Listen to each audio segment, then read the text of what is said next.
तालुक्यातील मानोरी येथे शेत नांगरणी करत असताना शेजारच्या शेतात ट्रॅक्टरचे चाक गेल्याच्या कारणावरून ट्रॅक्टरच्या चालकाला शिवीगाळ दमदाटी करून दगडफेक केल्याची घटना घडली आहे। या प्रकरणी राहुरी पोलीस ठाण्यात दोघांविरुद्ध गुन्हा दाखल करण्यात आला आहे।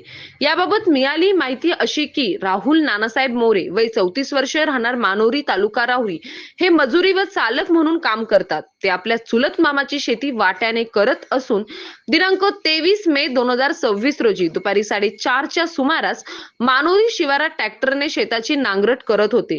यावेळी ट्रॅक्टरची पुढील चाके शेजारील अशोक कोहकडे यांच्या उसाच्या शेतात गेली। याचा राग आल्याने अशोक कोहकडे व त्यांचा पुतण्या अभि कोहकडे दोघे राहणार मानोरी तालुका राहुरी यांनी शेतात येऊन राहुल मोरे यांना शिवीगाळ व दमदाटी केली।